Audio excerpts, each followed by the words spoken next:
नमस्कार विद्यार्थी मित्र. आपण मागील व्हिडिओ लेक्चरमध्ये नियोजनाचा अर्थ, व्याख्या रीतसर अभ्यासलेली आहे.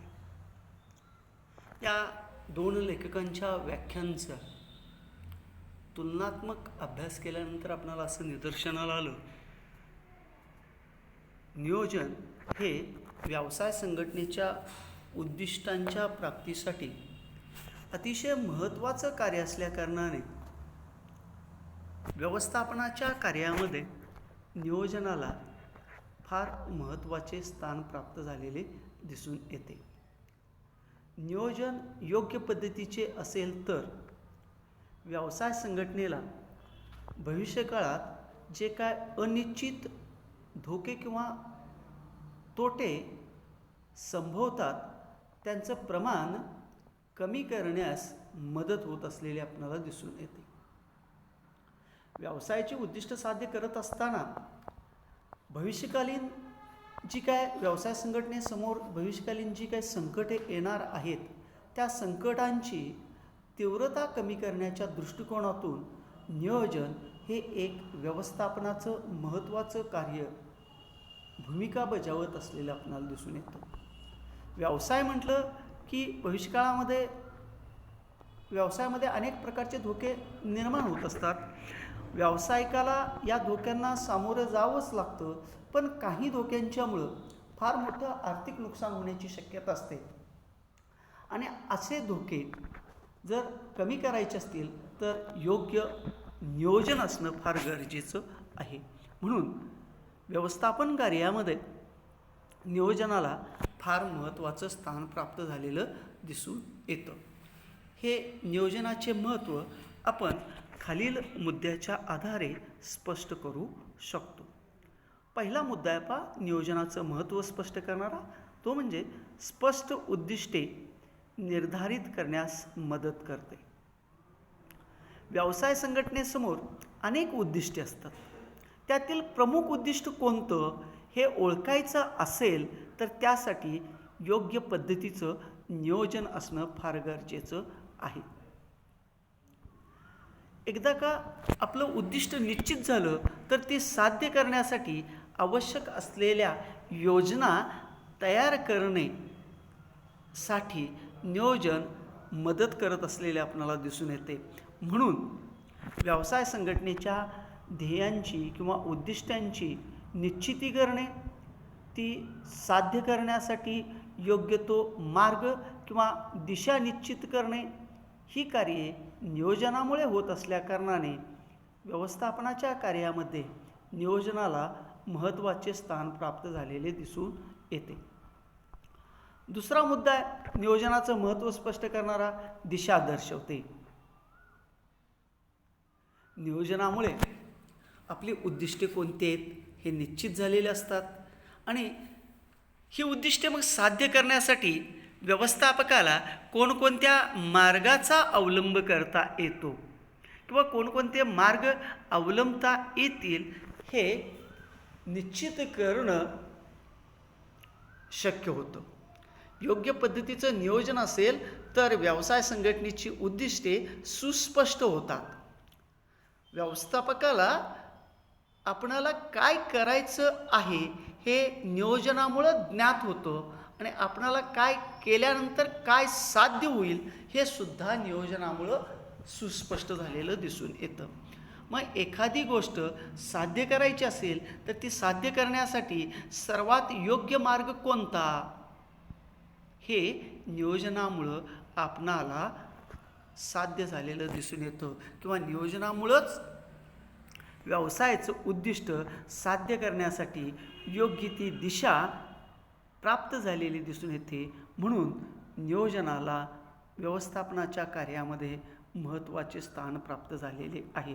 थोडक्यात काय, नियोजनामुळे उद्दिष्ट सुस्पष्ट होतात. एकदा का उद्दिष्ट सुस्पष्ट झाली की ते उद्दिष्ट साधण्यासाठी गाठण्यासाठी कोणत्या दिशेने गेले पाहिजे, कोणत्या मार्गाने गेले पाहिजे हे निश्चित करणं सोपं जातं. म्हणूनच नियोजनाला महत्त्व प्राप्त झालेलं दिसून येतं. तिसरा मुद्दा कार्यक्षमतेत वाढ. नियोजनामुळे उद्दिष्टांची सुस्पष्टता होतेच, उद्दिष्ट निश्चित होतात हे सांगितलं. ते उद्दिष्ट साध्य करण्यासाठी योग्य तो मार्ग निश्चित करता येतो. अशावेळी ज्या कर्मचाऱ्यांच्या साहाय्यानं किंवा ज्या साधनसामुग्रीच्या साहाय्यानं उद्दिष्टपूर्तीसाठी मार्गक्रमण करायचं आहे, ते मार्गक्रमण करत असताना आपणाला अपेक्षित गतीनं आपण जातोय किंवा नाही याची पडताळणी करता येते. उद्दिष्ट सुस्पष्ट झाली की निश्चितच ते उद्दिष्ट साध्य करण्यासाठी व्यवस्थापक किंवा व्यवस्थापकाचे सहकारी मोठ्या जिद्दीनं किंवा अधिक कार्यक्षमतेने काम करण्यास तयार होतात. नियोजनामुळे भविष्यकालीन संकटं कोणती येतात याची जाणीवसुद्धा होते आणि भविष्यकाळात अशी संकटं निर्माण झाली तर त्यावर मात कशी करता येईल याचा कच्चा आराखडासुद्धा नियोजनामध्ये निश्चित केलेला असतो. त्यामुळे प्रत्यक्षात ज्यावेळी अशी संकटं समोर येतील त्यावेळी त्या संकटामधून कसे बाहेर पडायचे याचा मार्ग माहीत असल्याकारणाने प्रत्येक कर्मचारी अतिशय जिद्दीने कार्य पूर्ण करतो. म्हणजेच कर्मचाऱ्यांच्या कार्यक्षमतेत वाढ झालेली आपणाला दिसून येते. नियोजित केलेल्या मार्गानुसार कर्मचाऱ्यांची वाटचाल किंवा कार्याची वाटचाल पूर्णत्वाला जात नसेल, नियोजित केलेल्या मार्गानुसार उद्दिष्ट साध्य करण्यासाठी किंवा उद्दिष्ट पूर्ततेसाठी निश्चित केलेल्या मार्गानुसार किंवा नियोजित केलेल्या मार्गानुसार आपली वाटचाल जर होत नसेल, त्यामध्ये काही अडथळे निर्माण होत असतील तर कर्मचाऱ्यांना व्यवस्थापक वेळोवेळी मार्गदर्शक सूचना करू शकतो आणि त्यामुळे कर्मचाऱ्यांच्या समोर येणारे अडथळे जे आहेत ते निश्चितपणे दूर होतात.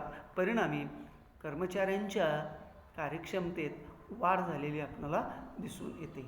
म्हणजेच कर्मचाऱ्यांच्या कार्यक्षमतेत वाढ करण्यासाठी नियोजन फार महत्त्वाचं भूमिका बजावत असलेलं दिसून येतं. पहा, नियोजनाच्या व्याख्येमध्येच सांगितलेलं आहे कोणतं काम कोणी कधी केव्हा कशा पद्धतीनं करायचं आहे. एखादं कार्य कोणी केव्हा कशा पद्धतीनं पूर्ण करायचं आहे हे नियोजनामध्ये ठरलेलं असतं. त्यामुळं ज्या व्यक्तीवर ज्या कामाची जबाबदारी सोपवलेली आहे तीच व्यक्ती त्या कामाला जबाबदार असल्याकारणाने ती व्यक्ती अधिक कार्यक्षमतेने ते कार्य पूर्णत्वाला नेते. वेळच्या वेळी किंवा कमीत कमी वेळेमध्ये व्यवसायाची कार्य पूर्ण झाली तर व्यवसायाच्या खर्चात बचत होऊन व्यवसायाच्या नफाप्राप्तीमध्ये वाढ होत असलेली दिसून येते. म्हणून नफ्यामध्ये वृद्धी करायची असेल, नफ्यामध्ये वाढ करायची असेल तर आदर्श नियोजन असणं गरजेचं असलेलं दिसून येतं. म्हणून नियोजनाला महत्त्व प्राप्त झालेलं आहे. चौथा मुद्दा आहे जोखीम कमी करणे. नियोजन हे प्रामुख्याने नियोजनाचा आधारच हा पूर्वानुमान असतो. नियोजनाचा आधारच हा पूर्वानुमान असतो. भविष्यकाळात असे घडेल. 2 दिवसापूर्वीच्या व्हिडिओ लेक्चरमध्ये मी सांगितलं होतं पहा, कोरोनाची तिसरी लाट येण्याची शक्यता आहे आणि ती बालकांना फार अफेक्टेड करेल हे उदाहरण मी तुम्हाला दिलेलं होतं. असा अंदाज वर्तवला आपल्या वैज्ञानिक शास्त्रज्ञांनी की बाबा भविष्यकाळात येणारी तिसरी लाट ही अतिशय धोकादायक असणार आहे आणि त्याचा परिणाम लहान बालकांच्यावर मोठ्या प्रमाणात होईल. मग लहान बालकांची यापासून मुक्तता करायची असेल, कोरोनापासून त्यांचा बचाव करायचा असेल किंवा कोरोना झालेल्यांना त्या आजारापासून मुक्त करायचं असेल तर त्यासाठी आवश्यक त्या उपाययोजना कराव्या लागतात आणि त्या उपाययोजना करण्यासाठी शासनाचे प्रयत्न झालेले आपल्याला दिसून येतात. काही ठिकाणी मोठ्या प्रमाणात हॉस्पिटल्स निर्माण केली. काही अस्तित्वात असलेल्या हॉस्पिटलमधून बालकांच्यासाठी विशिष्ट बेड्स उपलब्ध करून दिले गेले. आणखीन एक 2 दिवसापूर्वी नवीन नियम झालेला पहा, कोरोना झालेल्या व्यक्तीला रेमडेसिविर नावाचं औषध दिलं जातं किंवा इंजेक्शन दिलं जातं, पण या इंजेक्शनची मात्रा त्या पेशंटच्या कोरोनाबाधित व्यक्तीच्या वजनानुसार त्याचं प्रमाण निश्चित करावं अशा उपाययोजना या ठरवण्यात आलेल्या आहेत. या सर्व बाबी नियोजनामध्ये प्रत्यक्षात लाट येण्या अगोदर आपण या सर्व बाबी निश्चित करून ठेवतो. त्यामुळं प्रत्यक्षात ज्यावेळी लाट येईल त्यावेळी त्या लाटेमुळं होणारा जो धोका होता किंवा जे काय नुकसान होतं ते नुकसान कमी करण्यास मदत होत असलेली आपल्याला दिसून येते. ज्यावेळी आपल्या महाराष्ट्रामध्ये किंवा देशामध्ये पहिली लाट आली, पहिली लाट संपली, त्यावेळी आपण दुसरी लाट येईल याच्या आली तर काय करायचं यासाठी कोणतीही पूर्वतयारी केलेली नव्हती. त्यामुळं ऑक्सिजनची कमतरता निर्माण झालेली आपल्याला दिसून आलं, रेमडेसिवीर इंजेक्शनची कमतरता भासत असलेली आपल्याला दिसून आलं. असे अनेक प्रश्न निर्माण झाले. कारण का त्यावेळी पहिली लाट ओसरल्यानंतर दुसरी लाट येईपर्यंत आपल्या शासनानं कोणत्याही प्रकारचं नियोजन केलेलं नव्हतं. पण दुसरी लाट संपते न संपते तोपर्यंत तिसरी लाट येण्याची शक्यता आहे असे ज्यावेळी भाकीत वर्तवलं गेलं त्यावेळी आपणाला प्रसारमाध्यमामधून बातम्या येत असलेल्या दिसून येतात. शासनानं तिसरी लाट थोपवण्यासाठी पुरेसे प्रयत्न केलेले दिसून येतात. म्हणजेच जर तिसरी लाट आली तर त्यापासून निर्माण होणारा मोठा धोका कमी करण्याचा प्रयत्न नियोजनामुळे शक्य झालेलं आपल्याला दिसून येतं. नियोजन हे पूर्वानुमानावर आधारित असतं आणि या नियोजनामुळं भविष्याचा अचूक बोध घेता येतो. भविष्यकाळामध्ये जे काय बदल होणार आहेत त्या बदलांचा आपल्याला अचूक बोध घेता येत असल्याकारणाने त्या बदलापासून जे काय आपलं नुकसान होणार आहे त्या नुकसानाला आपण यशस्वीपणे सामोरे जाऊ शकतो किंवा त्याच्यावर मात करू शकतो. अशा पद्धतीनं जोखीम कमी करण्याचं कार्यसुद्धा नियोजनामुळे होत असलेलं आपल्याला दिसून येतं. 5वा मुद्दा आहे उपलब्ध संसाधनाचा पर्याप्त वापर. पहा, कोणत्याही व्यवसाय संघटनेला आपल्या उद्दिष्टांची पूर्तता करायची असेल तर नैसर्गिक साधनसंपत्तीचा वापर करावा लागतो. नैसर्गिक साधनसंपत्ती ही कधी ना कधीतरी संपणारे, त्याचा पुरवठा हा मर्यादित स्वरूपात असलेला आपल्याला दिसून येतो आणि मर्यादित पुरवठ्यामधून अमर्यादित गरजांची पूर्तता जर करायची असेल, मर्यादित साधनसामुग्रीच्या साहाय्यानं अमर्यादित कार्य पूर्ण करून घ्यायचे असतील तर अशा साधनसामुग्रीचा पुरेपूर वापर करून घेणं फार गरजेचं असतं. त्यामुळे नियोजनाच्या साहाय्यानं आपण या साधनसामुग्रीचा पर्याप्त वापर करू शकतो. अगदी घरगुती उदाहरण जर द्यायचं म्हटलं तर आपणाला पाहता येतं. तुमच्यापैकी आता आपण ग्रामीण भागातील विद्यार्थी आहोत. तुमच्यापैकी बऱ्याच विद्यार्थिनींच्याकडे एक वेळचा स्वयंपाक मातोश्रीने तुमच्या दिलेला असेल आणि सांगितलं जातं की बाबा एक संध्याकाळच्या भाकरी किंवा चपाती तू करायची आहेस. मग त्यावेळी आपण विचारतो किती करायचे आहेत.